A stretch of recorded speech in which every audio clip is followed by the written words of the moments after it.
Boum, Nabil Apsi en direct de Laval, Confessions intimes. Donc, bonjour Nabil. Salut à toi, Ça va bien? ça va et toi? Donc, on va commencer. Pour ceux qui ne te connaissent pas, est-ce que tu pourrais répondre à la question c'est qui Nabil Apsi? Alors Nabil Apsi, c'est mon vrai nom et mon vrai prénom. J'ai gardé ma vraie identité parce que je ressemble... on me fait souvent la comparaison avec Vin Diesel. Et comme je suis un créateur de contenu, on dit chez vous, on dit aussi influenceur. Chez nous en France, c'est très péjoratif, influenceur, parce ils ont volé beaucoup de gens. C'est pas des honnêtes personnes, pas tous, mais moi j'aime pas cette catégorie influenceur. Et à la fois acteur, cumulant 450 millions de vues actuellement là, sur tous mes réseaux confondus, avec un TikTok à 1,6 million, un YouTube à 250 000, un Instagram à 300 000, un Facebook à 450 000 je crois. Donc ouais, je suis présent sur tous les réseaux sociaux. Mes vidéos ont pas mal tourné. Et je fais des pranks, des expériences sociales. J'ai aussi fait ma propre série avec des amis qui avaient pas mal marché, qui avaient un, deux, trois, qui avaient pas mal marché. Des épisodes je crois le premier épisode était à 250 000, le deuxième aussi. Donc voilà, je suis dans la création de contenu. Je suis à l'aise avec toi là, je me sens vraiment bien. Je suis vraiment content d'être parmi toi. Mais parfait, moi aussi je suis super contente de t'avoir ici. J'ai dit parmi toi, ça veut rien dire, mais je suis content aussi parmi vous. Parmi vous. Ceux qui écouteront, les auditeurs, les auditrices.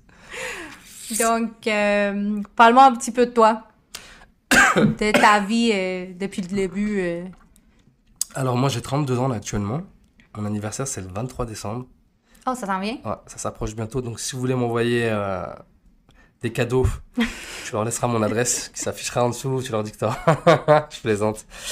32 ans actuellement, je suis éducateur Oui. de parcours scolaire, éducateur sportif. Mhm. Donc j'ai aussi travaillé aussi, je suis éducateur dans les zones urbaines prioritaires. Donc tous les repris de justice, les adolescents qui sont malheureusement dans des situations précaires ou à l'abandon, où il n'y a plus de parents, tout ça, c'est très difficile pour eux. Malheureusement, moi je suis là parce que j'aime bien ce public-là, j'ai été dans ça, j'ai grandi dans ça. Sinon, parcours banal, hein, j'ai pas de casier judiciaire, sinon je pourrais pas être éducateur. J'ai pas trop fait de bêtises non plus, je fume pas, je bois pas, je suis plus dans l'entraide et dans l'écoute. Mhm. Donc voilà, classique quoi. Ouais. Non, je comprends. Puis j'imagine que tu vois un peu de tout dans ton travail, dans le cadre de ton Ouais, travail. ouais, tu peux voir du coup de couteau au voleur, du voleur au fumeur, du fumeur au vendeur. Mais je tiens à préciser que ouais, sur tous les jeunes que j'ai vus, t'en avais vraiment peut-être 3-4% qui étaient vraiment des sales gamins dans le sens où ils respectaient vraiment rien, même moi. Donc pour préciser aux auditeurs, aux auditrices, je fais 1m73 pour 107 kilos. Je pense que je sais pas si... Enfin, si, ils me verront du coup.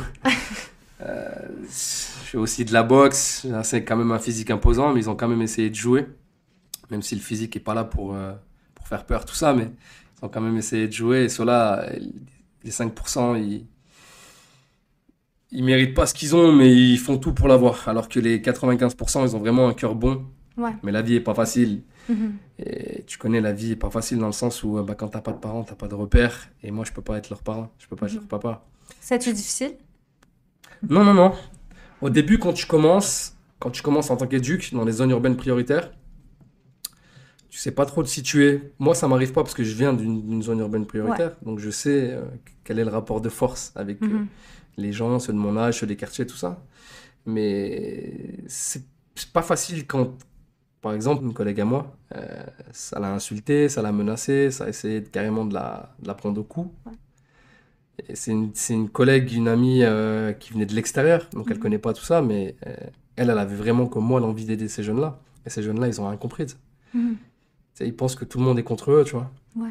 Mais encore une fois, c'est les 5%. Et tu vois, Oui, exactement.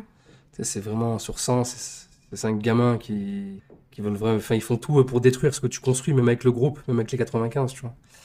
C'est pas facile, mais on s'y fait.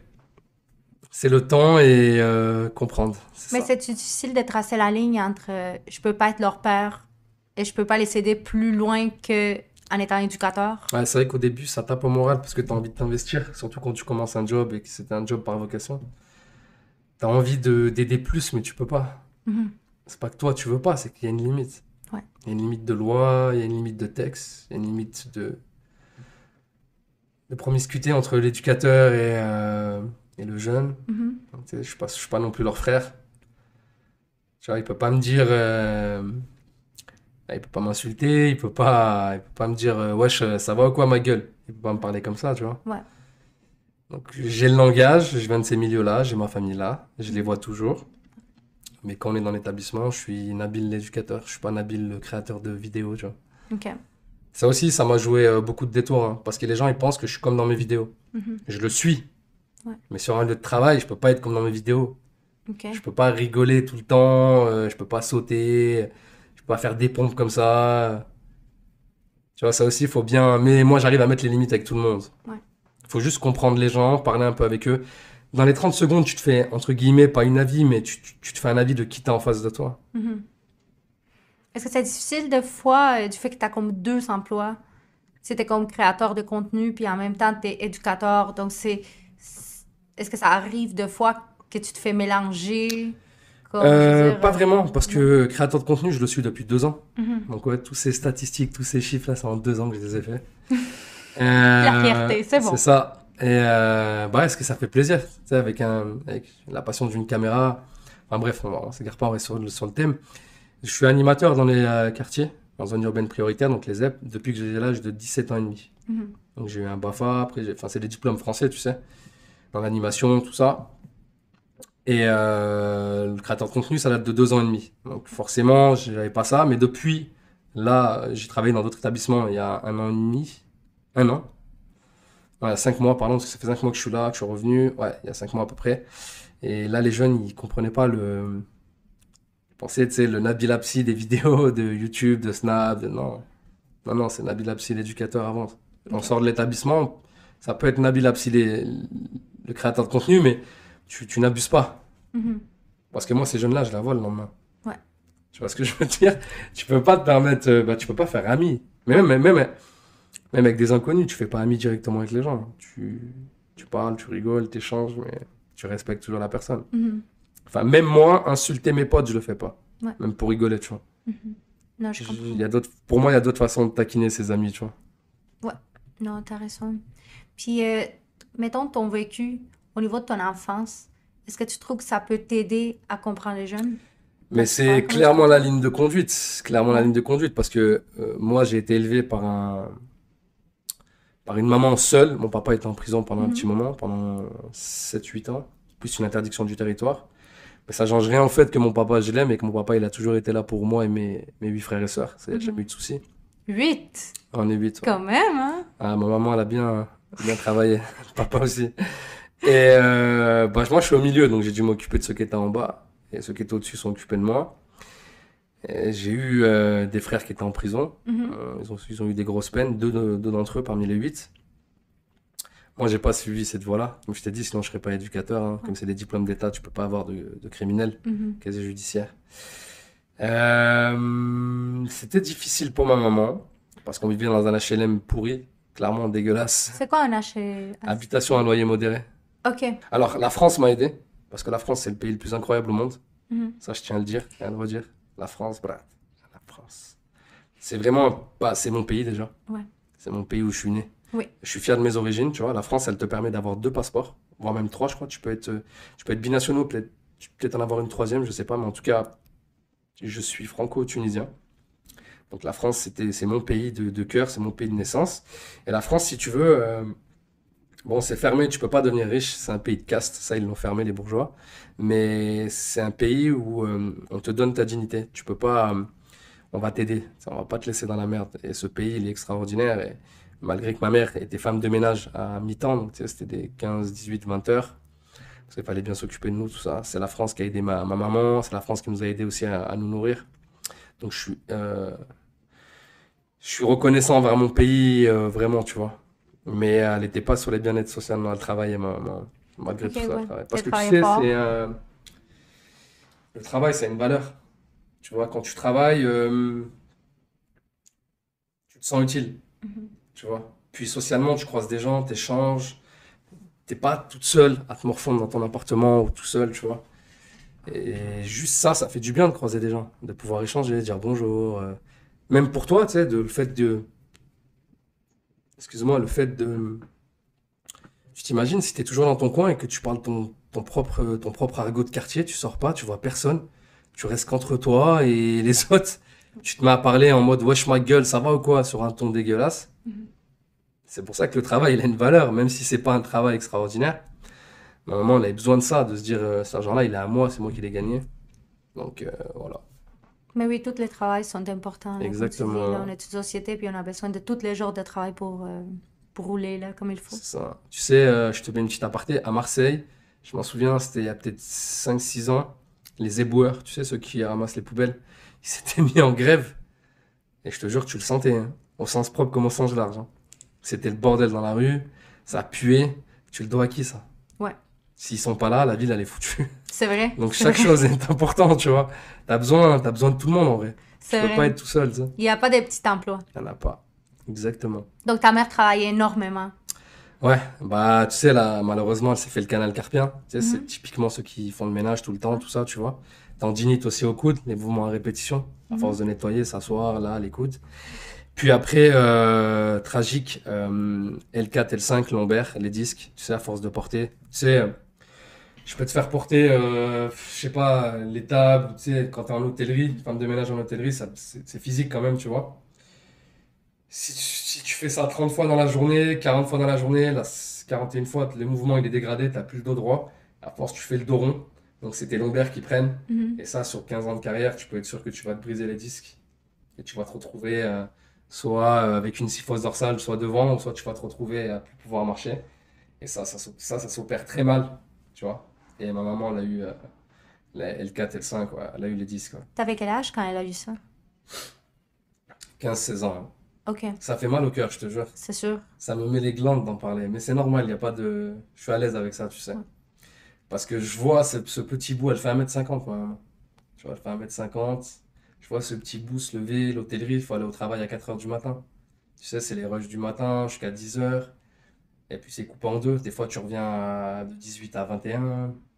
Donc c'était très difficile, ouais. Très Donc, tu étais difficile. très conscient des efforts que ta mère faisait pour amener de la nourriture sur la table. Énormément. Ouais. Énormément. Mais elle est bonne, c'est une femme pas forte. C'est une Amazone. Puis C'est une comment qu'elle fait ça, Amazone. tu penses?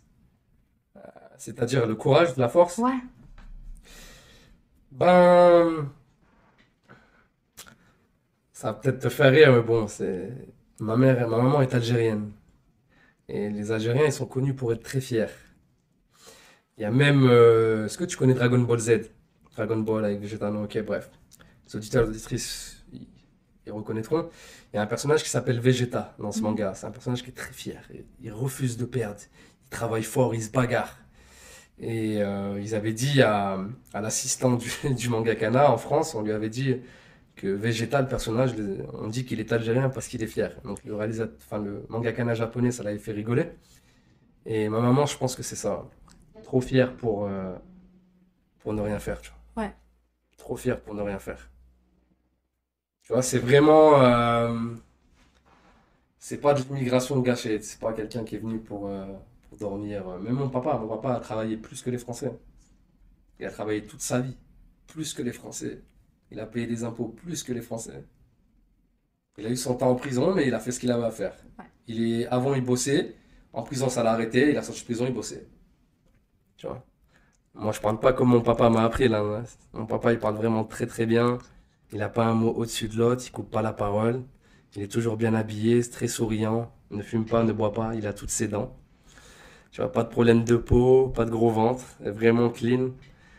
Admirable dans le sens où bah, tu sais, ceux qui sont au gouvernement, ils utilisent les lois, des subterfuges pour détourner de l'argent, puis avec les immunités, t'arrives pas à les toucher, et si tu arrives à les toucher, eh ben, tu vas avoir des problèmes. Mais pour les gens comme nous, les prolétaires qui sommes tout en bas, ceux du bas peuple, nous on est touchés direct. Puis c'est que...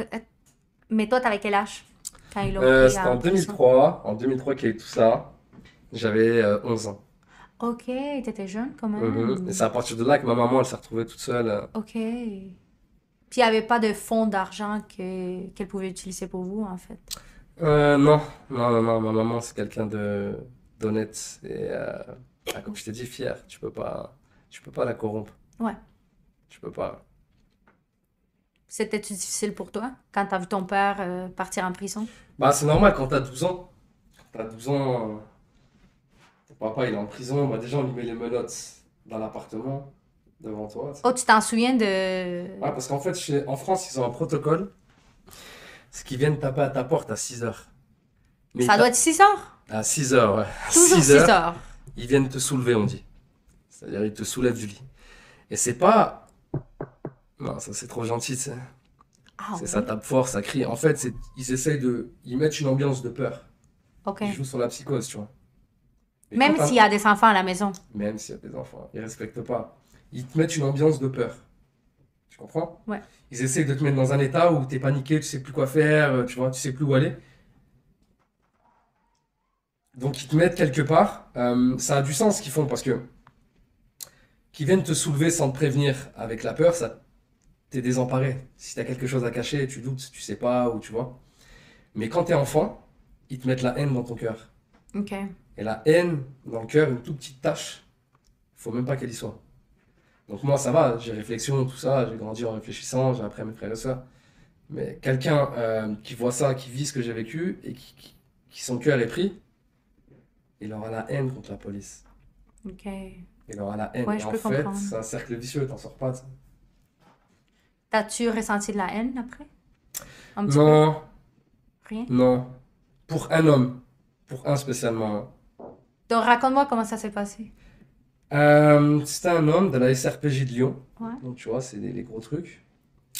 Je me rappelle bien, il avait un chapeau avec une plume, style cowboy Oklahoma ou Texan. Et tout ce qu'il disait à ma maman, c'était un mensonge. Tout ce qu'il lui disait, c'était un mensonge. Il lui mentait pour avoir des choses. Tu vois? Et ma maman, elle est honnête. Et il l'a travaillé. Il l'a travaillé. Et à la fin, tout ce qu'il a dit, c'était l'inverse de ce qui s'est passé. C'est un grand menteur. Il a utilisé ma maman pour arriver à ses fins, tout ça. Et lui, je l'ai jamais oublié. Mais je peux pas vivre dans la haine de quelqu'un, tu comprends? Tu vois? Si tu passes par là, écoute, j'ai plus rien contre toi, j'ai jamais rien eu. C'est juste ça, tu le biperas. N'oublie pas de le biper, ça. C'est juste donc tu vois les bips là? Ok? Mais je t'aime au fond. T'as fait ton job, mais t'es un petit menteur. Donc, c'est lui qui t'a fait... il t'a choqué le plus. Ouais, parce qu'en fait, tu sais, moi je suis né dans Sherlock Holmes, tu sais. Ou même dans OSS 117, je sais pas si tu connais. C'est Sherlock Holmes version française, tu vois. C'est un agent secret, c'est 007, tu vois, mais version française. Et Sherlock Holmes, tu sais, il a un honneur. Dans les dessins animés, moi je te parle pas du film où parce que les derniers films, ça se rapproche vraiment de lui, où il se prend de l'opium, il fait des combats de rue, tout ça. Moi je te parle surtout dans les dessins animés quand t'es petit. C'est quelqu'un, il est gentil, il cherche à aider, il veut régler les problèmes, mais à la fois il veut pas faire de dommages à côté. Ce mec-là, lui, c'est pas ça. Ce mec-là, c'est je veux régler les problèmes, qu'importe la merde que je fais à côté. Mhm. Je comprends.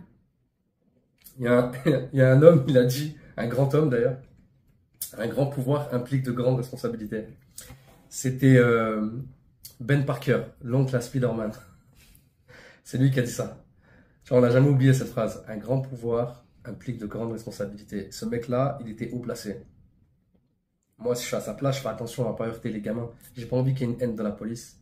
J'ai pas envie qu'il me soulève. Maintenant, il y a un policier là, il y a quelques jours en France, de la brigade des polices, l'IGPN. C'est ceux qui sont appelés quand des policiers font des bavures ou quand il y a une bavure. Il était même pas en service, ils l'ont attrapé, ils l'ont démonté. Tu vois, tout peut arriver maintenant. Tu comprends? T'es pas à l'abri d'être caché. Même si tu travailles à 45 minutes de là, t'es pas à l'abri.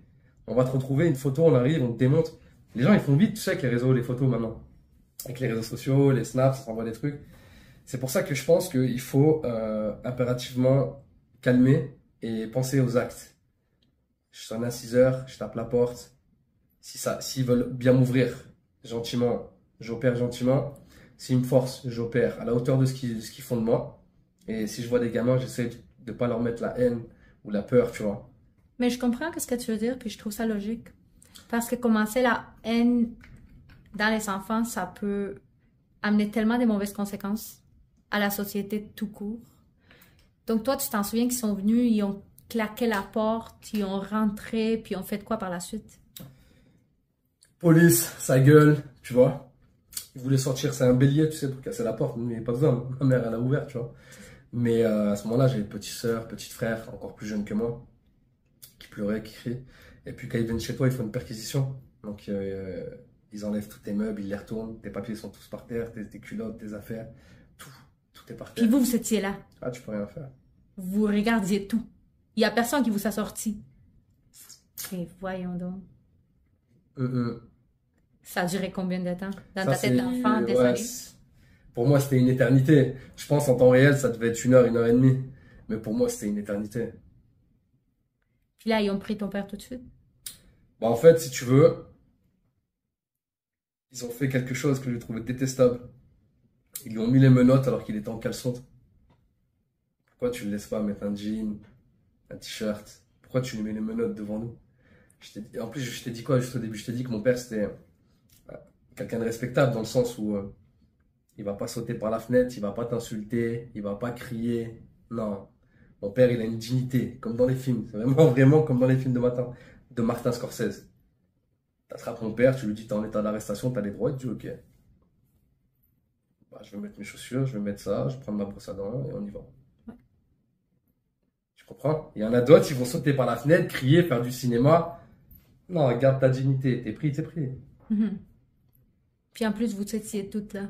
Tous les enfants, donc c'est sûr qu'il allait pas se mettre agressif, Ouais. il allait juste partir avec. Il y a une de mes sœurs, que ça l'a vraiment impacté, enfin ça nous a tous impacté, mais il y a une de mes sœurs qui s'est mise à crier, pleurer, tu sais, à se mettre dans des états de fou, tu sais.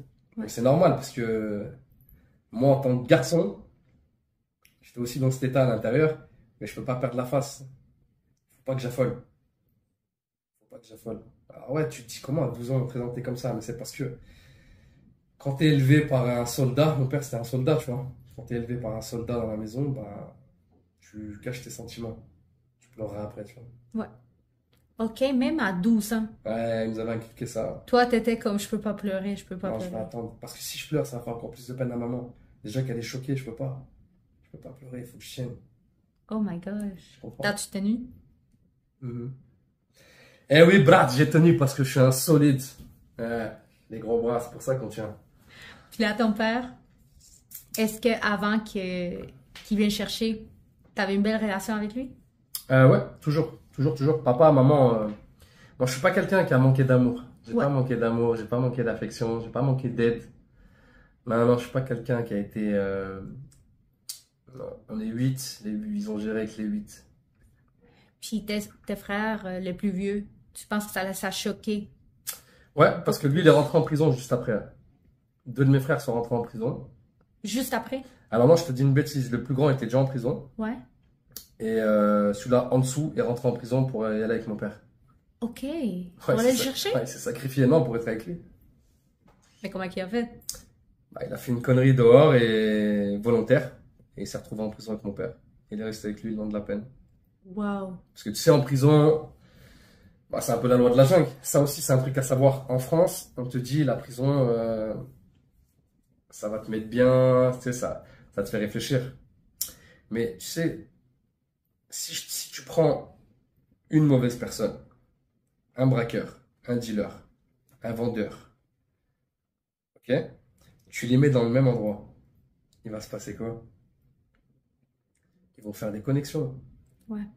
Ils vont commencer à se parler entre eux. Ils vont commencer à se dire on va faire ci, on va monter ça. Tu comprends? La prison, ça arrange rien. Ça arrange rien. Ça fait des connexions. En fait, tu peux rentrer pour un vol et tu vas te retrouver dans le crime organisé parce que tu as rencontré des têtes qui sont là pour des grosses choses. Et cette tête-là te dit sors, fais ci, fais ça. Et toi, tu continues, tu te retrouves dans le crime organisé. Ouais. Ça arrange pas. Ça arrange pas. Pas tout le temps. Mais ça, ces chiffres-là, ils vont pas te les montrer. Faut pas les montrer. Ça, faut pas dire aux gens que ça se passe comme ça, tu sais.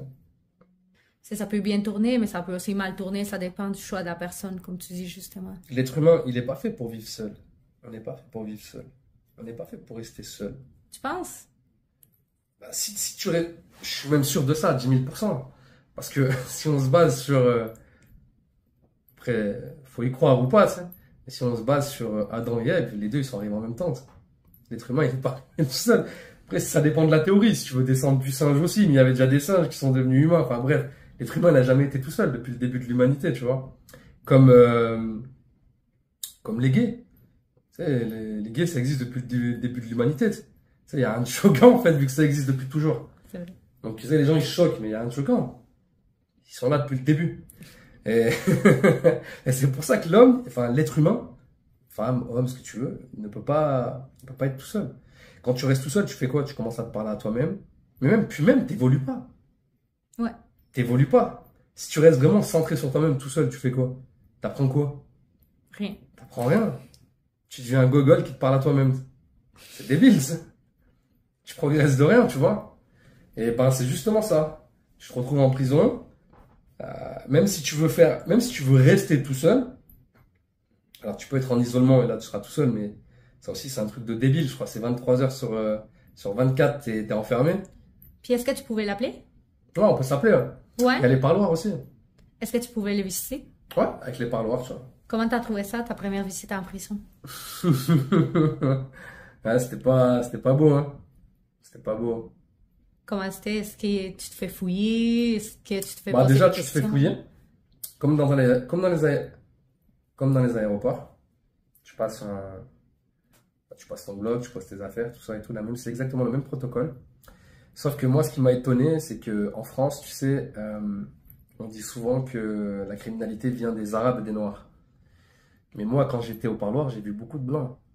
Énormément de Blancs aussi. Tu vois, qui faisaient la queue avec moi. Donc moi, ça me faisait rire. Tous ces, ouais, il y a que les Arabes et les Noirs, vous êtes des voleurs, des ça, si. Ben moi, j'y vais au parloir et je vois beaucoup de Blancs, crois-moi. Il y a pas... Non, non, c'est l'être humain, il fait des bêtises, il les paye, et puis voilà. Mais pour l'âge de 12 ans, ouais, c'est sûr que ça fait un peu glauque, hein. C'est pas un endroit où tu voudrais aller. Pour moi, c'est l'abattoir un peu. Et puis, tu sais, voir ton papa, on lui enlève les menottes, tout ça, tu sais ça. Est-ce que tu trouves que ton père avait l'air, comment je pourrais dire, il vous montrait-tu? Tu sais que tu dis que ton père, c'était une personne très fière. Ouais. Vu qu'il Est-ce était en prison, est-ce qu'il vous montrait qu'il était... démoralisé? Ouais. Jamais. Je te dis ça dans les yeux, jamais. J'ai jamais vu mon père poser un genou. Ah oui. Donc, t'es arrivé puis il vous parlait comme si vous étiez dans votre salon. Exactement. Exactement. Aucune faiblesse. Intouchable. Wow. Ouais. Mais je pense que c'est ça, il a raison. Mais aussi, c'était pour vous protéger en certains sens, Exactement. j'imagine. Ton enfant, si t'as des enfants en bas âge, t'es qui pour eux? T'es Superman. Superman, il peut pas poser le genou. C'est ça. Sauf s'il a 10 ennemis devant lui, tu vois. Et qu'il en a tué 5, 6, 7, 8. Donc mon père, il pouvait pas poser le genou. Sinon, quelque part, tu vois la vraie réalité. C'est pas bon pour toi, ça. À 12 ans, t'es censé faire quoi? Concentrer sur les écoles. Tes matières principales, maths, français, tout ça. Tes amis. Tes premiers foot. Ouais. Tes premiers regards d'amour. Tes premiers mots, tu vois. Puis, justement, à cause de ça, ça a-tu affecté l'école? Tes amitiés? Trouves-tu que ça a eu un impact là-dessus? Moi, j'ai toujours été, entre guillemets, un bon élève. J'ai jamais été un... Donc, t'as jamais descendu tes notes? Si, ça jouait quand même. Ça jouait. Mais plus vers les 15-16 ans, ça. Vers les 15-16 ans, j'avais arrêté l'école. Ok. Parce que mon papa était encore en prison, mes frères aussi, ils y étaient. Et c'était moi qui devenais... c'est moi qui m'occupais d'eux, tu vois. Mon père était plus là. Enfin, mon père, je m'en occupais pas trop parce que lui, il était sorti en bracelet. Donc, c'était en liberté surveillée parce que mon père a bonne conduite. Donc, du coup, c'est passé un peu plus vite. Et pour mes frères, mes frères, c'était des sauvageons, ça. Très gentils. Si t'as faim, ils vont te donner à manger. Si tu tapes à la porte et que tu veux de quoi manger, ils vont te le donner. Tu sais, mes frères, ils donnaient des chaussures à tout le monde, des affaires à tout le monde. Ils n'ont jamais été... même s'ils faisaient de l'argent, ils donnaient. C'est un peu des... C'est pas un très bon exemple, mais c'est un peu des Pablo Escobar, dans le sens où ils n'ont pas tué les gens, mes frères. Ils ont pas... Lui, c'est trop, lui, ce qu'il a fait. Mais dans le sens où il a essayé, lui, ce mec-là, il a essayé, entre guillemets, d'acheter les gens en créant des terrains de foot, en faisant ci, en faisant ça. Alors, mes frères, ils donnaient, mais ils achetaient pas les gens, ils donnaient vraiment avec le cœur, tu vois. Donc ouais, c'était des bons gars, mais ils ont choisi une vie qui est pas la mienne, tu vois, que moi, j'ai pas choisi de suivre, tu vois. ni mes autres sœurs, ni mes autres frères. Mais toi, qu'est-ce que ça te fait, c'est voir tes frères, genre, prendre des choix? Parce que tu sais, on Mhm. s'entend que même s'ils font de l'argent, ils sont toujours en danger. En fait, j'ai compris une chose où tu peux pas changer les gens. Dans le sens où tu peux répéter à quelqu'un que t'aimes une fois, deux fois, trois fois, tu vois qu'il continue à faire ça, tu peux pas le changer. Il faut que ça vienne de lui. C'est quand que t'as compris ça? Au bout de la quatrième fois. Comme vite? Ouais.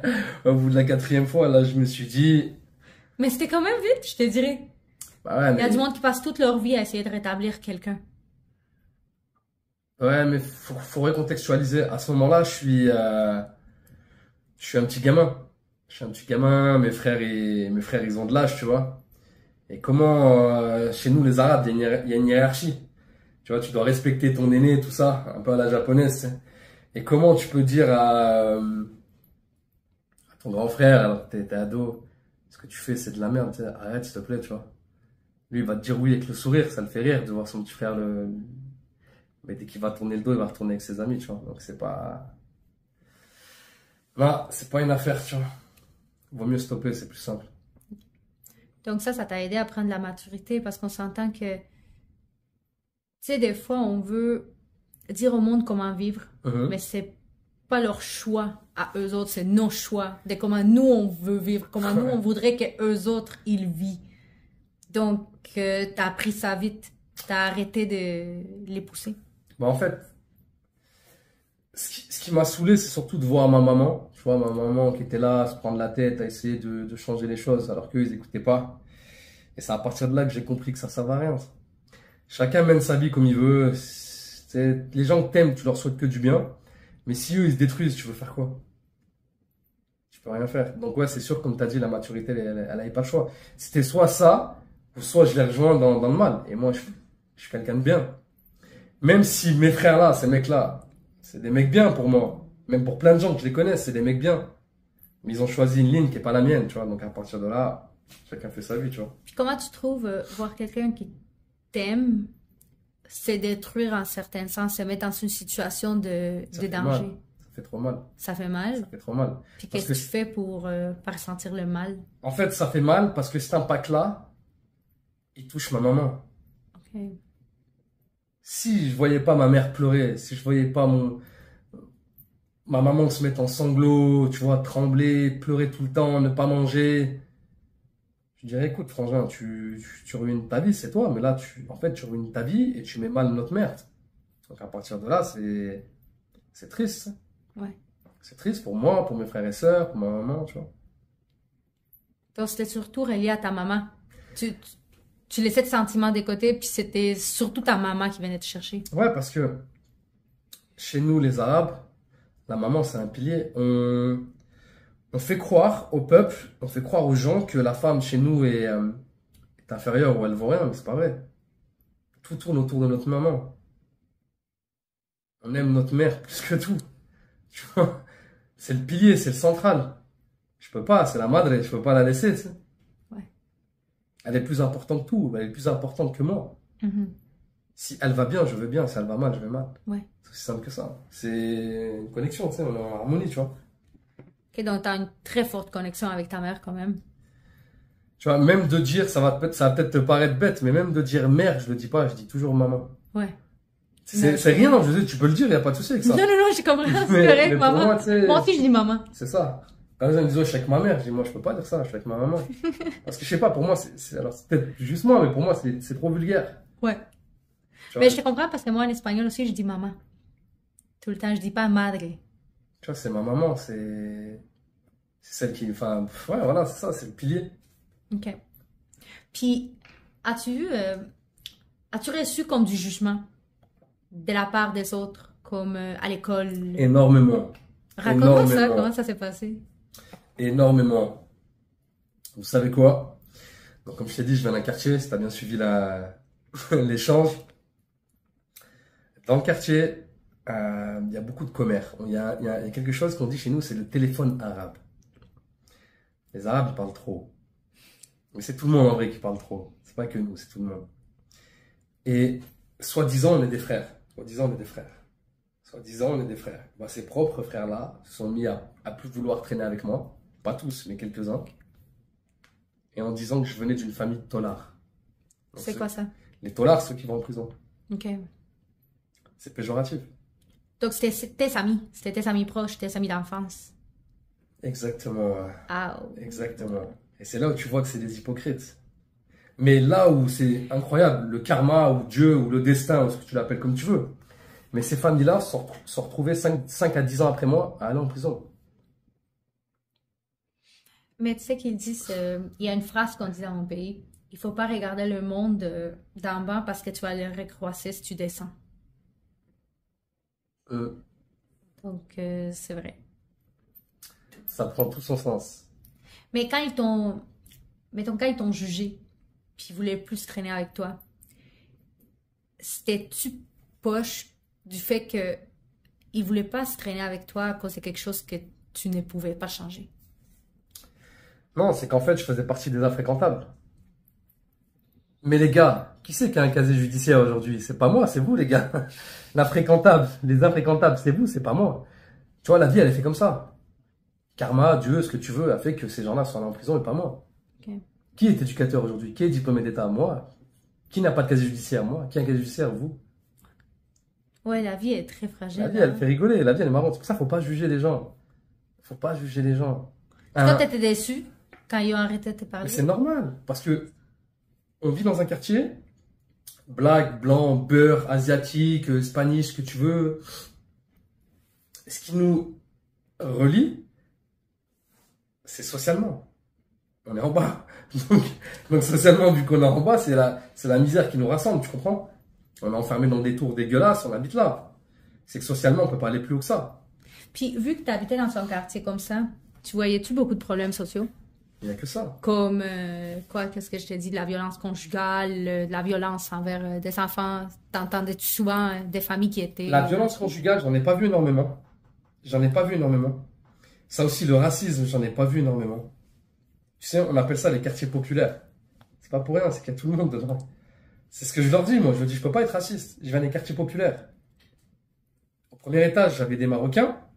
Au deuxième, j'avais des Mahorais. J'avais aussi des Espagnols, Portugais, Italiens. En grandissant, on a eu les Tchétchènes qui sont arrivés, de Mongolie. On a eu des Chinois. Et qu'est-ce qui fait que tous ces gens-là, enfin des Blancs aussi, qu'est-ce qui fait que tous ces gens-là, on en est là? C'est que socialement, on n'est rien. On est tout en bas, donc on se retrouve dans ces milieux-là. Donc je peux pas être raciste de ça. Parce que j'ai mangé le mafé dans la Guinée, j'ai mangé la paella chez les Espagnols, j'ai mangé le bourguignon chez le pur français, le pur souche. Il a mangé chez moi le couscous, chez ma maman. Tu comprends? Ouais. Donc comme je leur dis, c'est des quartiers populaires. Moi, je sais pas ce que c'est le racisme. Je sais pas ce que c'est. Par contre, moi, je l'ai vécu le racisme. Tu vois, ça, je l'ai vécu. Mais, pour en revenir à ce que tu disais, les violences conjugales, j'en ai très très peu vu. J'en ai très très peu vu. Parce que dans le quartier, tu peux pas taper ta femme et il va rien se passer. Si tu tapes ta femme, on va sortir. On est déjà là dehors. C'est des blocs, on s'entend. Tu cries, on s'entend. Tout c'est à la fenêtre. Si tu tapes ta femme, c'est nous, on va te taper. Tu comprends? Ok, je comprends. Parce qu'aujourd'hui, ça va trop vite. Aujourd'hui, en un an, tu as des féminicides peut-être. Je sais pas, je connais pas les chiffres, mais je sais que c'est affolant. Je sais que c'est affolant. Ils tuent leur femme pour rien. Ou... C'est fou. Ouais. Donc moi, c'est sûr, si tu tapes une femme dehors, je vais te rentrer dedans. Même tu fais 2 mètres, 3 mètres, 50 mètres, ce que tu veux, je vais te rentrer dedans. Ok. Ça pourrait être ma maman. Ça pourrait être ma chérie. Ça pourrait être ma soeur. Ça pourrait être mon amie. Ça pourrait être ma tante. Donc là, combien d'amis que tu avais de proches t'ont coupé la parole? Tu t'en souviens? Ouais, il y en avait une dizaine. Mais comment t'as su que c'était à cause de ça? Ils Parce te que l'ont leurs dit? parents leur disaient que ouais, leurs parents, eux, ils m'avaient dit que leurs parents disaient que je viens d'une famille de tolards. Ok. Il fallait pas traîner avec moi. C'est mais bizarre, c'est toi qui as des mauvaises notes. C'est fou, Ouais, hein, je parce savais, que c'est quoi. les parents qui font l'intimidation. Exactement. Ça vient pas des enfants naturellement de faire... Avec le recul en grandissant, je peux comprendre ce comportement-là. T'as pas envie que ton enfant il tombe dans ça. Mais là où c'est débile, c'est que c'est pas parce que ton enfant il traîne avec ça qu'il va avec ça. Parce que je répète, eux ils ont des casiers, pas moi. Ça veut pas nécessairement dire que toi, t'étais une mauvaise influence. Les parents auraient pu prendre la peine de te connaître. C'est qui ton ami? Amène-le chez nous. Exactement, exactement. Et surtout que ma maman était connue pour faire manger tout le monde. Tout le monde a mangé chez moi. Tout le monde a mangé chez moi au moins une fois. Vraiment, hein, tout le monde a mangé chez moi. Ils sont tous venus s'asseoir à table. C'est sûr, ta maman est algérienne. Puis de la bonne C'est nourriture en ça, plus. on fait pour tout le monde, donc des tables comme ça, fois deux. Tu t'assois, tu manges, elle est contente. Ça l'aide, ça lui fait du bien au cœur et ça l'aide pour de l'autre côté. Mais ouais, ils m'ont jugé. Ils m'ont jugé. Mais tu sais, c'est comme tu sais, une criminelle, tu vois. Une criminelle, je sais pas, elle est rentrée pour meurtre. Ça n'empêche pas qu'elle peut accoucher d'un gardien de la paix. C'est pas, ça va pas, tu vois. Je sais pas, elle a un enfant, son enfant il devient un gardien de la paix, il intègre les forces de police. Tu sais, tu peux pas. Pas parce que tu as fait du crime que l'autre va faire du crime, tu vois. Sinon, ça serait débile. On verrait le plus grand taré du 19e, 20e, c'est Hitler. On verrait les Hitler à tous les coins de rue. Tu vois, c'est pas possible. Puis, tu sais, en plus, toi, t'étais en train de passer un moment difficile. Ouais. Donc, ça aurait été le fun pour les parents de demander à leurs enfants, au contraire, de te donner un soutien. Ouais, malheureusement, pourtant, c'est aux antipodes des valeurs de l'islam, tu sais. En islam, tu as des responsabilités sur ton voisin. Tu dois savoir si ton voisin, qu'il soit blanc, black, beurre, asiatique, tu dois savoir s'il mange à sa faim, s'il dort bien, s'il a besoin d'aide, tu dois savoir. Tu dois pas rentrer chez toi et faire comme s'il n'existait personne en face. Moi, j'étais leur voisin. Comment ils se sont comportés comme ça avec moi? Et d'autant plus maintenant avec les réseaux sociaux. Vu que maintenant mes vidéos font des millions de vues, ces gens-là m'approchent.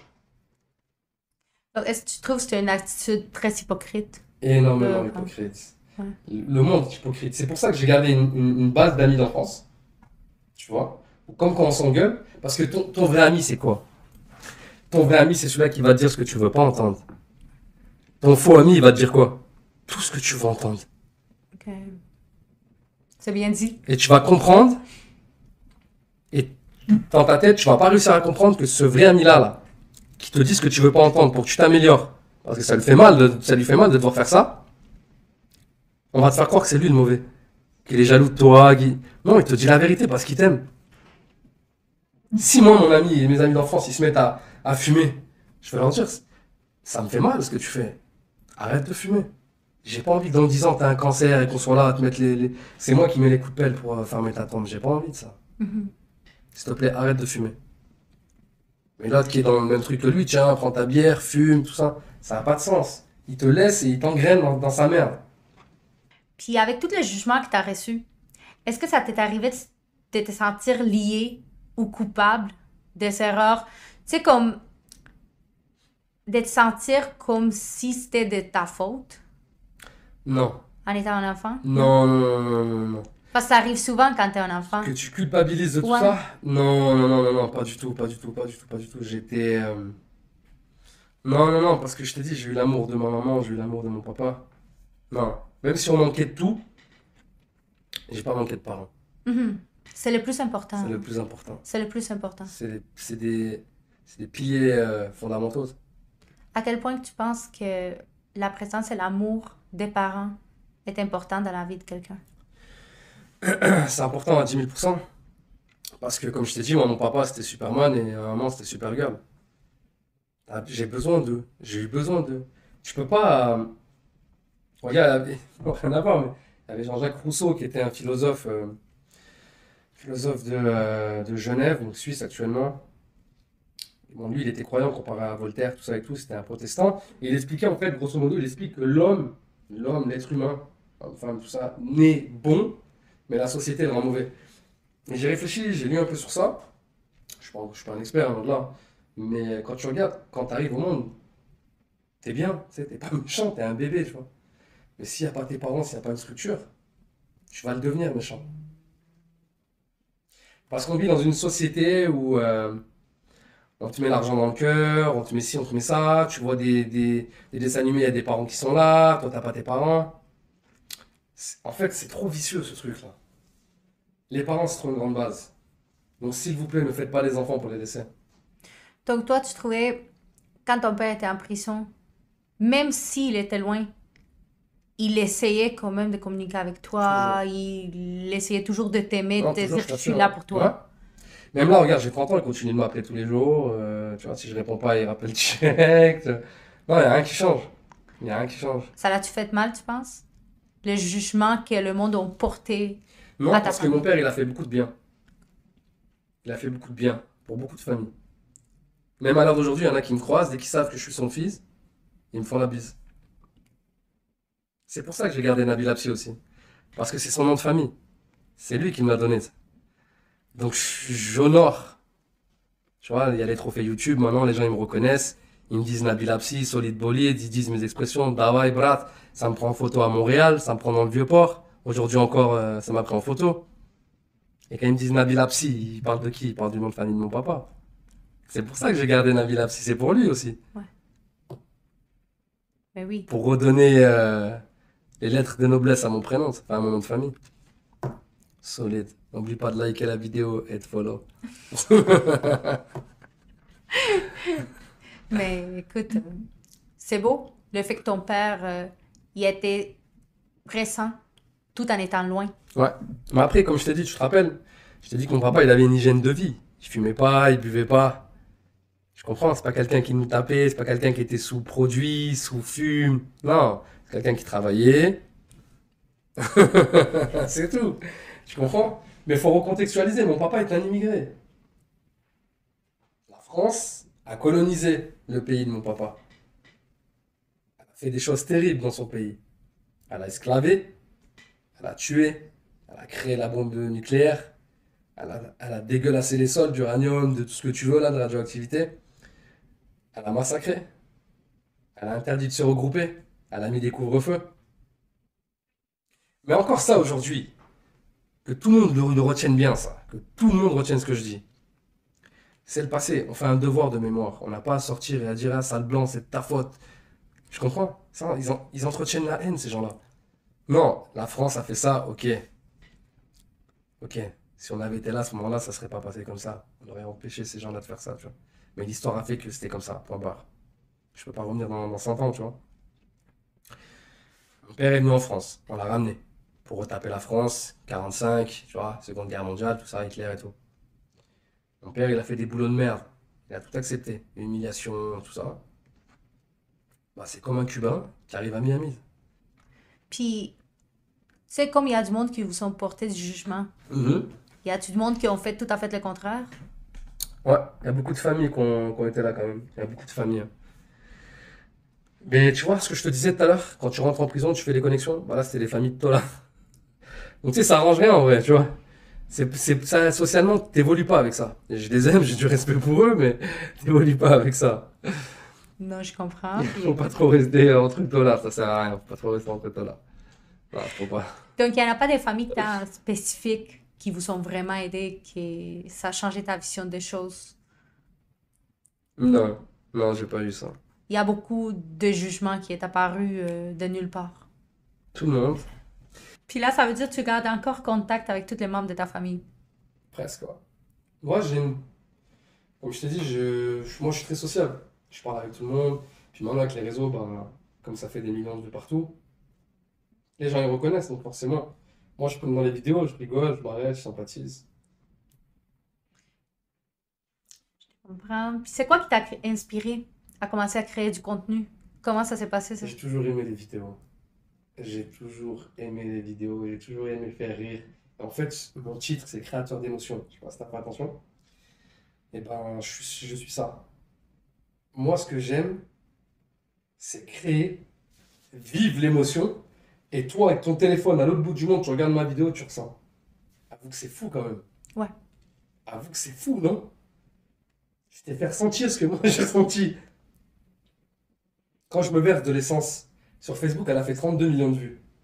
Sur Instagram, j'ai fait 6 millions de vues. À Sainte-Catherine, chez vous, je l'ai faite. Je me verse de l'essence, sauf que c'est de l'eau chaude, bien évidemment, parce que c'est de l'eau froide vu que c'était canicule. Là, je me mets dans un état avant d'y aller de suicide. Je peux pas m'arrêter et faire ça devant les gens.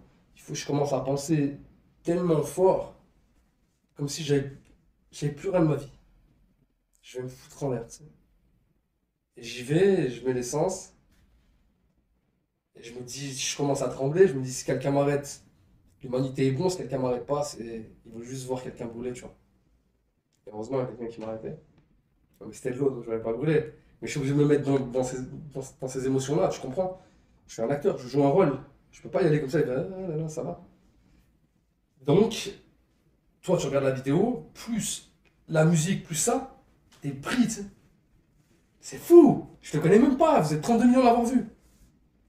Wow! C'est fou, hein?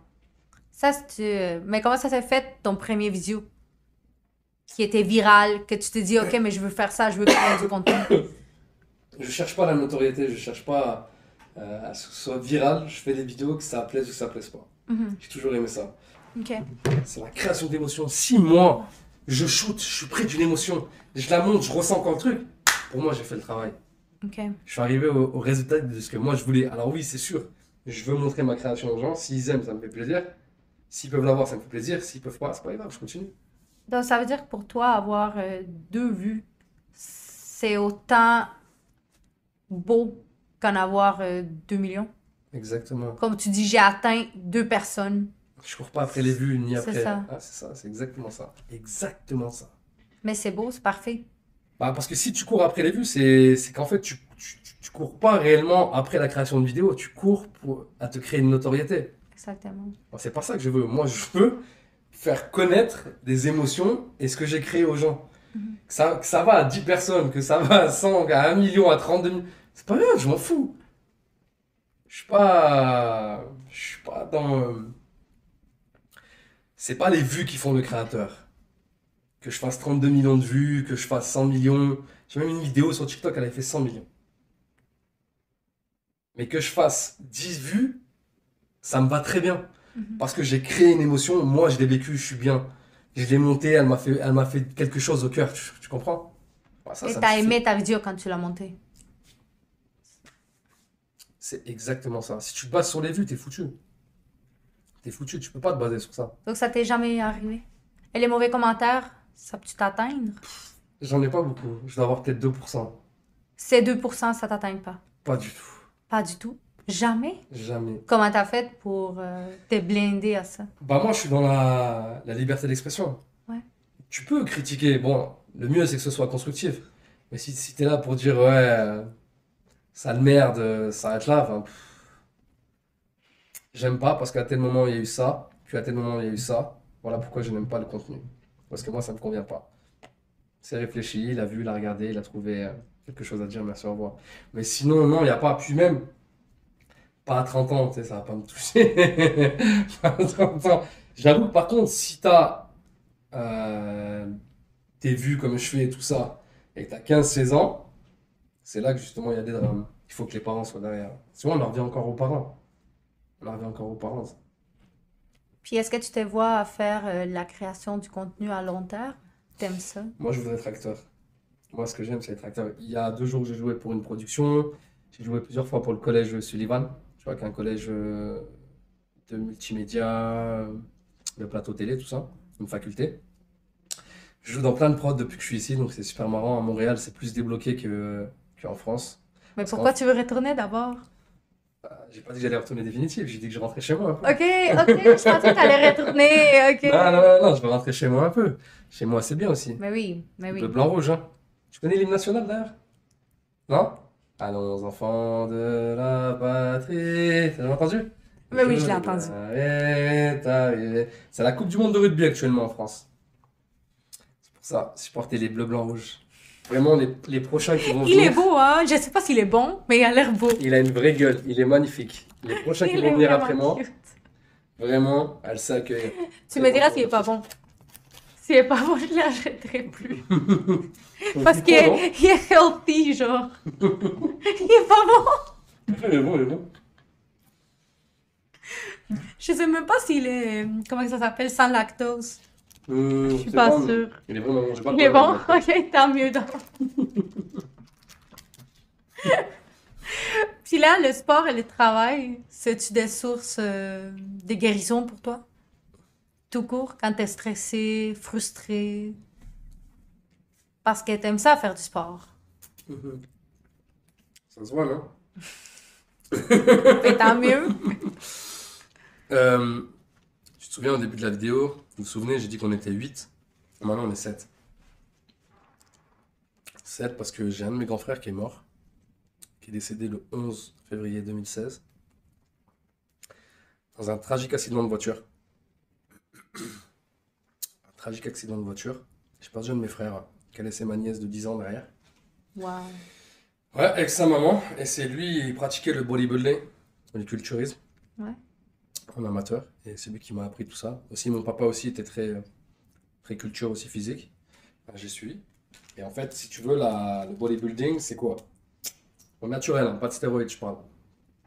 C'est tu te lèves tôt, tu prépares tes repas, tu vas à l'école, tu vas t'entraîner, tu ne fumes pas, tu ne bois pas, tu sors de temps en temps avec tes amis, pas plus. Donc cette hygiène de vie-là, moi, elle me plaisait. Et c'est ça qui m'a permis de me débarrasser des gens qui servent à rien, tu vois. Puis toi, t'as toujours voulu sortir du quartier? Hum. Tu penses-tu qu'il y a du monde qui se résigne, je sais pas si ça se dit, à Mhm. rester? Se résine à rester au quartier? Ouais. Il y en a énormément. Mais je leur jette pas la pierre. Parce que les médias, ils jouent un jeu sur ça. Ici, au Canada, à Montréal, en tout cas dans le Québec, il y a l'inclusion. Ici, on essaie de réunir toutes les nationalités. En France, ils veulent pas de ça. Dans quel sens? Pour eux, je suis un Français. Je suis un Français. Je suis français. C'est ma langue, c'est mon pays, c'est mon hymne, c'est mon histoire. Et pour plein de gens, je suis pas français. Ok. Je suis qu'un arabe. Alors qu'ici, à Montréal, un Québécois, c'est un Québécois. Qui vient du Guatemala ou qui vient de je sais pas quoi. T'as les papiers, t'es ici, c'est chez toi. Et ben, c'est ça qui est bien au Canada. Ils essaient de regrouper tout le monde. Tu trouves qu'en France, c'est pas comme ça? Non, beaucoup de racisme, malheureusement. Ouais. À Ouais. quel âge que t'as commencé à le sentir? Hmm.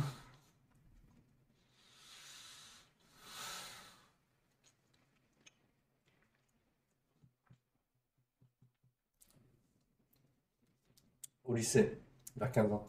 Oui, mais t'as aimé le gâteau? Mhm. Je t'ai dit que c'était bon. Je l'ai dit. Le racisme, je l'ai eu vers 15-16 ans. Si tu veux, t'as le high school, Ouais. qui est en dehors du quartier, donc le lycée qui est en dehors du quartier. Sinon, le middle school, le collège, et la primaire, l'elementary school, c'est dans le quartier. Donc, tu fais ta scolarité qu'avec les gens de chez toi. Tu vois personne. Ok. Et souviens-toi ce que je te dis, socialement, il y a pas d'argent. Donc, des activités hors scolaire, il n'y a pas. Aller en ville, il n'y a pas. Tu fais quoi? Bah, tu restes au quartier toute la journée. Tu joues au ballon toute la journée. Mais tu restes qu'avec des gens comme toi. Donc, tu vois pas autre chose. C'est pour ça qu'il y en a qui s'en sortent avec le sport ou le rap, ou l'illicite, ou les études aussi. Les Et études toi, mondiales. t'as pris le chemin des études, Sport et études, ouais. sport-études. Sport et études, mais c'est à partir du lycée où là j'ai vu qu'il y avait des... Bon, moi, comme je t'ai dit, j'avais des potes blancs. Déjà au collège, j'avais des potes blancs. Parce que je sortais. Tu vois, j'allais faire un peu de skate, tout ça, du basket dehors. Donc je m'étais fait des amis, tu les revois, on échange. Bis à vous, je vous kiffe. Mais sinon, quand j'arrive au lycée, il y en a, ils n'avaient pas vu d'arabe. Ou très peu des gens de quartier. Donc t'es catalogué, ils te mettent de côté, tu sais. On vit pas pareil. Au quartier, tu dois prouver. Si quelqu'un il veut faire un tête-à-tête avec toi, tu fais tête-à-tête. C'est débile. Mais tu le fais parce que sinon, demain, il va prendre ce que tu as dans tes poches. Même en étant un enfant. Même étant un enfant. Mais regarde, les suicides des gamins, là, c'est dû à quoi? Harcèlement scolaire, tu sais. T'en as-tu vécu? Non, non, j'ai trop des grands frères fous pour ça. J'avais trop des grands frères fous sur ça. Tu pouvais pas m'atteindre. Non, non, si ça se savait, si tu me faisais un truc, je le disais à mon frère. Mon frère, il venait à ta porte direct. Donc ça aussi, c'était une chance d'avoir des grands frères, tu vois. Entre Toi, t'as-tu aidé guillemets. tes petits frères aussi? Ouais, moi j'ai protégé mes petits frères.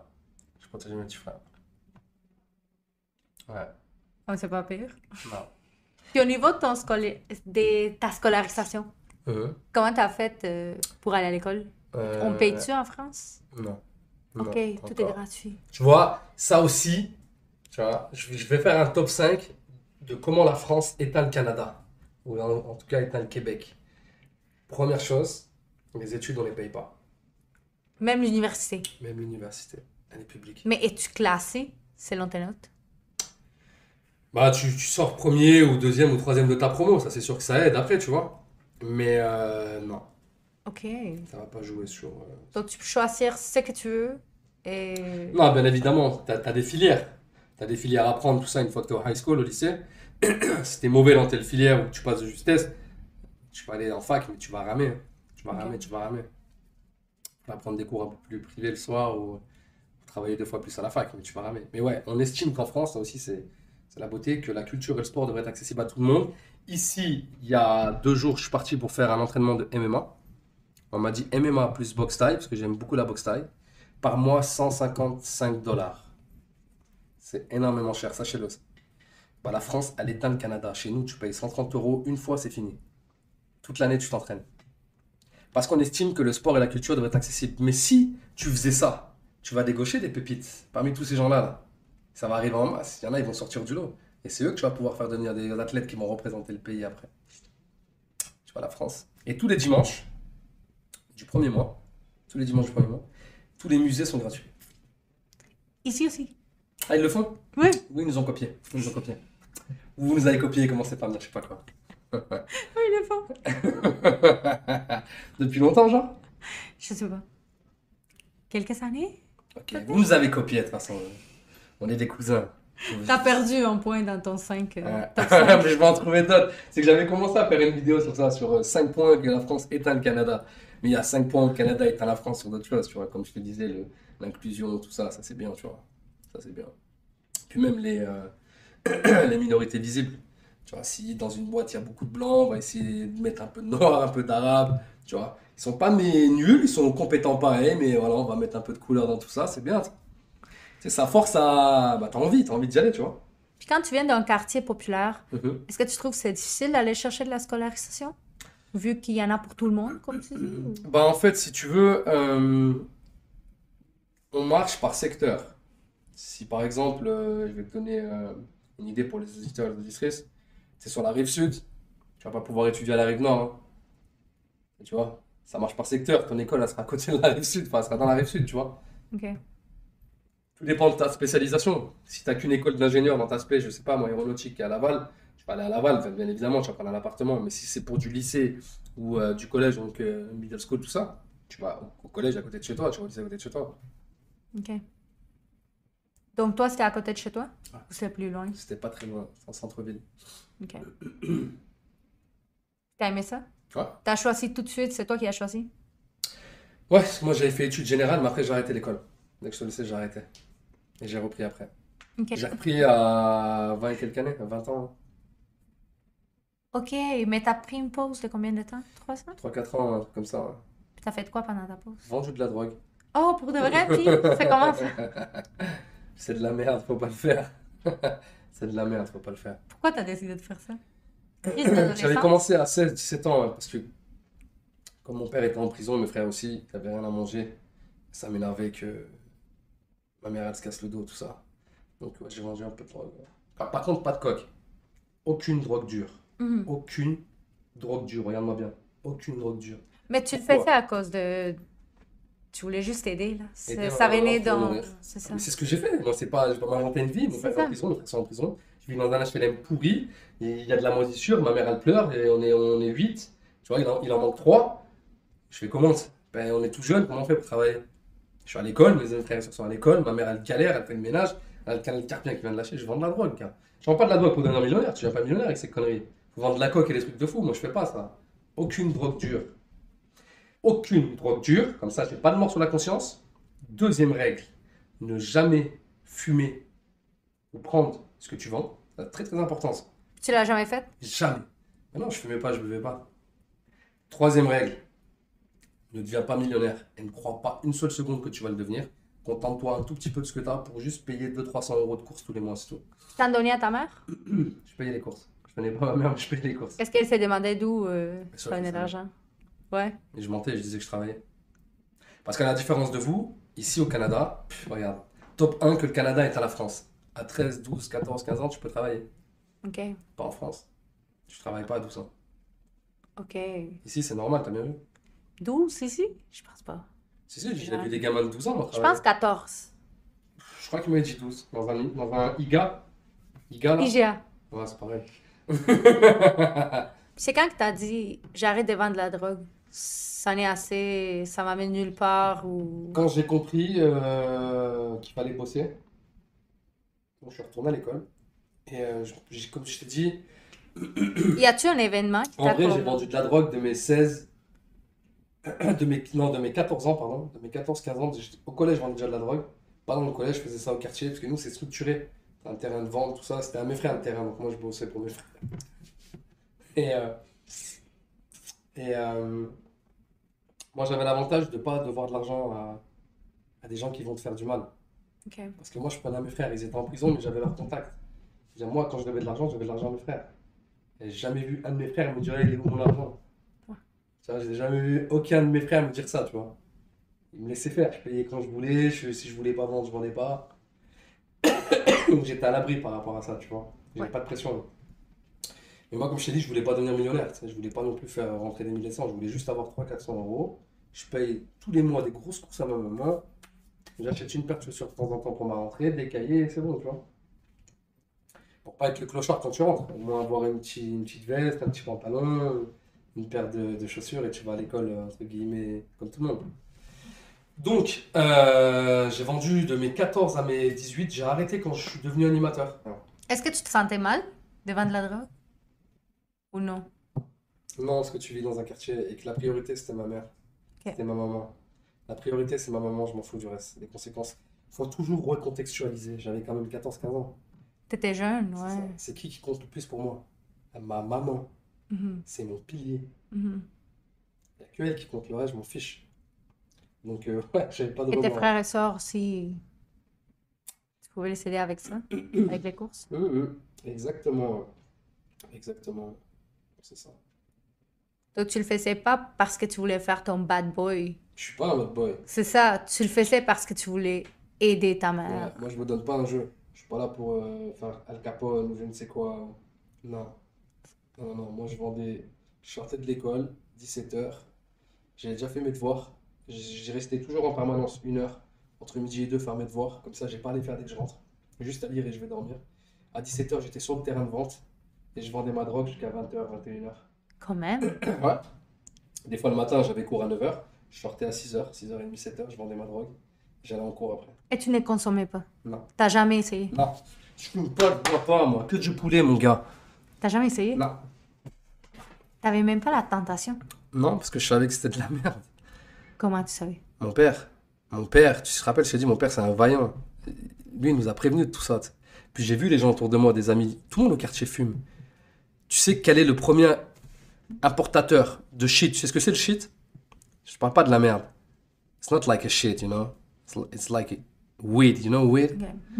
Eh ben, t'as la même chose, de la même plante. Ça s'appelle du shit, c'est marron, tu vois. Tout le monde le fume en Europe. En France, en Europe, le premier pays de consommateurs d'antidépresseurs, c'est la France. En Europe. Les Français, les miens, consomment énormément d'antidépresseurs. Le cannabis, c'est toujours pas légal là-bas, tu vois. Et ben, le cannabis, le premier importateur de cannabis en Europe, c'est le Maroc. Tu vois, c'est nous, c'est les Arabes qui t'importent ça en Europe. Aux Pays-Bas, c'est légalisé, comme ici, là. Ici, c'est légal aussi, tu peux fumer, tout ça. Et pourquoi je te parlais de ça déjà? Ah oui, parce que tout le monde fume, excuse-moi. Tout le monde fume au quartier. Tout le monde fume. Même la débilité, tu sais ce que les gens ils disent, je suis marocain donc je fume. La débilité de la personne. J'ai plein d'anciens amis qui me disaient ça. Je suis maghrébin donc je fume. Je dis, mais t'es con quoi. Tu détruis la santé, il s'agit pas d'une nationalité. Tu sais. Donc ça t'a jamais tenté. Tu voyais, est-ce que, vu que t'as vécu dans un quartier populaire, puis t'as connu pas mal du monde qui consommait, Mhm. t'en as-tu du monde proche de toi qui ont consommé frères. de trop? Mes frères, Ok, donc tu voyais que ça marchait pas. je voyais que c'était des schlags, je voyais que c'était de la merde ce truc-là, faut pas y toucher. Ok. Ça sert à rien. Don't touch, motherfucker. Mais t'étais très jeune pour t'en rendre compte. Ouais, mais comme je t'ai dit, la vie a fait que tu prends la maturité, t'as pas le choix, ça. Soit tu vois moins, ou soit t'avances. Ouais, mais je vois que t'as eu comme aucun désir de l'essayer. Non, rien, nada. Moi, j'ai toujours aimé manger. Ouais. Je te jure. C'est ça mon vice, tu dis. Manger, c'est la vie. Quand tu manges, tu vas bien. Fumer, c'est pas bon. Puis là, t'as-tu... c'est tout ce qui s'est passé avec tes frères qui sont allés en prison, ils ont dealé avec la consommation, j'imagine un Mhm. peu. Exact. Ton père en prison. Tu trouves-tu que ça t'a amené des traumatismes dans le futur?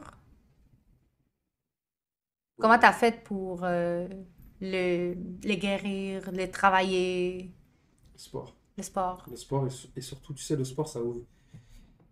J'en reviens à ce que je veux dire. L'avantage que moi j'avais comparé aux autres du quartier, c'est que moi je voyais des gens en dehors du quartier. Ça, c'est primordial. Les amis, faites-vous des amis en dehors de votre cercle de naissance. C'est super important. J'ai découvert le basket, le skate, j'ai découvert la lecture, la littérature, le piano. Et tout ça, je l'ai découvert en sortant du quartier. Si tu restes dans le barrio, t'es foutu. Le barrio, c'est bien. On y est, on a grandi, c'est nos amis, on a travaillé dedans aussi. Le barrio, c'est bien. Le barrio, faut revenir. Mais faut pas rester dans le barrio. Faut y revenir, mais faut pas y rester. Faut juste visiter. Ouais, tu visites les tiens, ceux avec qui t'as grandi, tout ça. Tu les Mhm. visites, tu revois les lieux où t'étais. Tu vois les petites nouvelles têtes, tu t'amuses et tu dis bonjour à tout le monde, tu fais la bise et tu t'en vas. Quand tu sens de la frustration dans la vie de tous les jours, mettons demain, t'es super frustré, c'est le sport. Tu t'en vas toujours vers le sport. En ce moment, c'est la lecture, le sport et la lecture. OK. La lecture. Comment ça, t'as décidé de déménager au Canada? Euh, en étant à l'école, ça fait bizarre d'apprendre que en Amérique du Nord, il y a un petit bout qui parle ta langue, tu vois. Donc forcément, c'est intriguant. Puis 17e siècle, Louis XV, la Nouvelle-France, Jacques Cartier, tout ça, les Iroquois, les Indiens et tout, la traite de fourrure et tout, ben, tu t'intéresses et tu te dis, je suis obligé d'aller voir mes cousins qui parlent ma langue là-bas et c'est comme ça que je suis arrivé ici. Mais comment t'as fait le processus d'immigration? Ça se fait-tu facile quand tu viens de Rien ne se France? fait facile ici, ça c'est un mensonge. Tous les Français que tu vois qui te disent, ouais, ouais, ils sont là sur Internet, ouais, Canada c'est bien. Et tout. Non, non, non, non, les gars, vous mentez de A à Z. Déjà avec le Covid, on voit plus personne, il n'y a pas de bureau. Tu vois, tu dois remplir un dossier. S'il manque des choses dans ton dossier, ou que tu as oublié, t'as pas checké les mails, tout ça, c'est dans les spams, bah, tu recommences, tu repayes. Euh, Ils peuvent te refuser aussi. Si t'as un casier, tout ça, tu viens pas ici. Ce qui est normal, hein, tu veux pas que la merde elle vienne chez toi. Hein. Tu veux pas. Tu sais, si tu ramènes. Excuse-moi. Tu fais rentrer des immigrés et ils viennent pour tuer des Canadiens. Enfin, tu sais, ça n'a pas de sens. Pour faire des crimes ici, ça n'a pas de sens. Donc, non, non, non, c'est très difficile d'immigrer ici. C'est plus facile quand tu as des diplômes. Mais ça, c'est normal, un cursus scolaire. Tout le monde pense qu'il y a un échange entre le Québec et la France, c'est pas vrai. Pas OK. d'échange entre le Québec et la France, c'est pas vrai. Mais est-ce que ton diplôme, tu peux travailler ici? Ouais, Pareillement? ouais, OK. C'est ouais, bien. je peux. Ouais. Mais il n'y a pas de, il y a pas de reconnaissance de diplôme. Il faut faire valider tes équivalences Oh, pour de vrai? pour tout le monde. Ouais. Je pensais que quand tu venais de France, ça faisait une reconnaissance Non, automatique. justement, il n'y a pas. C'est ce que tout le monde pense qu'entre le Québec et la France, il y a des liens. Il n'y a que dalle. Il y a des liens avec l'école. Il n'y a pas des liens. Mais comme il y a des liens, comme tu peux étudier, moi, dans ma ville, il y a une faculté, elle est jumelée avec Oklahoma. Tu vois, tu peux étudier à Oklahoma. Ou tu peux étudier avec la faculté de pharmacie. Elle est jumelée avec une fac en Cali, à Los Angeles. Mais sinon, il n'y a que ça. Il y a pas... Personne t'attend à l'aéroport en te disant bienvenue français, on t'attendait, tiens, il y a un appartement pour toi. Personne. Il y a la crise du logement pour vous déjà. T'as bien vu à Montréal, tu peux pas te loger. Comment t'as fait? Moi, tu connais, on vend de la drogue. Hein. Non, je plaisante, c'est vrai. Donc, tu gardes quand même une confidentialité, même de ta vie privée, même dans les réseaux. Euh, C'est important. Tu vois Tu pas mon trouves? papa, tu vois pas ma maman, tu vois pas mes frères et sœurs. Est-ce que tu trouves que c'est important pour garder ton espace à toi? Ou tu voudrais éventuellement, serais-tu capable d'aller 100% dans les réseaux puis tout te montrer tout? Ou tu trouverais que t'en as plus rien par la suite? C'est quoi la chaîne? C'est Nabil Apsier. C'est pas Nabil Apsier et Family, tu sais. Tu vois ce que je veux dire ou pas? Attends, je vais me la mettre en story, celle-là, elle est pas mal.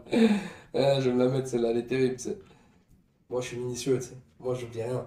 Je laisse rien passer dans mes montages. Si je vois qu'il y a un bout de ma maman, ça cut ou je zoome dedans pour pas que tu vois, ou tu vois. Et non, je laisse rien passer, tu sais. Puis ta famille voudrait pas rentrer dans l'univers des réseaux sociaux, ça les intéresse pas. Si j'ai bien mes frères et sœurs qui aimeraient bien, tu vois. Si je te dis pas que eux, je vais pas les mettre, mais mes parents, j'ai tourné une vidéo avec mon père. J'ai tourné une vidéo avec mon père. Je l'ai montée, elle est là, mais je peux pas la poster, j'arrive pas. Je te jure, j'arrive C'est pas. ta vidéo pour toi. C'est Pourtant, pas ouais, il grave. m'a dit, tu peux la mettre si tu veux, y a pas de souci. Je dis, ah, je peux pas. En quoi ton vécu t'a transformé comme personne? Comme, mettons, tout qu'est-ce que t'as vécu de l'arrestation de ton père puis tout, ça fait-tu en sorte que tu juges moins le monde, les jeunes avec qui tu travailles? En fait, je peux pas juger. J'ai pas été élevé comme ça. Je peux pas juger un livre à la couverture, ça. Faut que j'ouvre des feuilles et que je lise. Donc, non, moi je ne juge pas. Je ne juge pas, ça. Je l'ai vécu, je sais ce que c'est d'être montré du doigt pour un rien. Non. Non. Non, que tu sois ce que tu veux, même que tu as un œil, un cyclope, un troisième œil au milieu des sourcils, là, ça va rien changer. Si t'es bien et que je t'aime bien, tu manges. Quand tu t'assois, tu manges avec moi. Mhm. Si je vois que t'es con, parce que ça, c'est une maladie d'être con. Il n'y a pas de couleur pour être con. Si je vois que t'es con, non, je te donne pas l'heure et je m'en vais, tu vois. Comme créateur de contenu, comment tu trouves ça?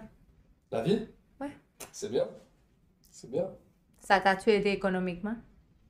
Ouais, Ouais. ouais, ouais. Ouais, c'est pas mal, hein. C'est-tu mieux que ton travail d'éducateur? Non, c'est pareil. Tu touches pas pareil tous les mois. Tu Ok. peux faire un mois à 5 000 comme tu peux faire un mois à 600, 700, 800. Ok. Ça dépend de ta créativité et comment elle est vue. Mais bon, que ce soit vu par 10 personnes ou 100, je me répète, c'est la même. Mais tu le fais part-time ou tu le fais full-time? Sometimes. Allez, répète. On fait un mélange d'espagnol, de français-anglais. Un poquito. Euh, La conclusion, je vous la fais droit dans les yeux. Mes petits jeunes qui m'écoutent, ne fumez pas, ne buvez pas. Si quelqu'un vous donne des conseils que vous ne voulez pas entendre, suivez-les. Trouvez une occupation, que ce soit le sport ou des amis sincères. Étudiez. Parce que là, vous la sentez pas là. Mais vous allez le payer plus tard. J'ai eu la chance de ne pas avoir de casier, de me rattraper avec les études. Merci la France, merci à moi aussi pour ma bonne volonté. Mais restez focus les gars. Et les filles pareil, restez focus. Ne vous laissez pas embrigader dans des histoires qui valent pas le coup. Vous allez le regretter dans 5 à 10 ans, qu'il va falloir se mettre dans la société et que malheureusement, il y a des travails que tu pourras pas faire parce que tu as un casier judiciaire. Le temps perdu que tu auras fait en prison. Que t'aies pas de parents, que t'aies personne. Ne te sous-estime pas et ne te dévalorise pas. Tu sais. On est 8 milliards et 8 milliards, on a une histoire différente. Il y en a quelques-unes il y en a quelques-unes qui se rassemblent. Il y en a quelques-unes qui se ressemblent, vu qu'on est 8 milliards. Mais elle est propre à chacun. Et demain, ce qui fait la différence avec les 8 milliards, c'est que demain, ces 8 milliards-là peuvent changer la vie qu'elles veulent. Reste focus et on y arrivera, tu sais. On y arrivera. Paix sur terre, dans la bolidification, Nabil Apsé, en direct de Laval. Bande de solides. Tu coupes pas ça? Non, Parce je que les ça, coupe pas, c'est. je les coupe pas, je les coupe pas. Ça, c'est ma. Tu vois, c'est mes phrases à moi, tu vois ou pas? One love. Comment on dit un amour en espagnol? Una amor? Una amor.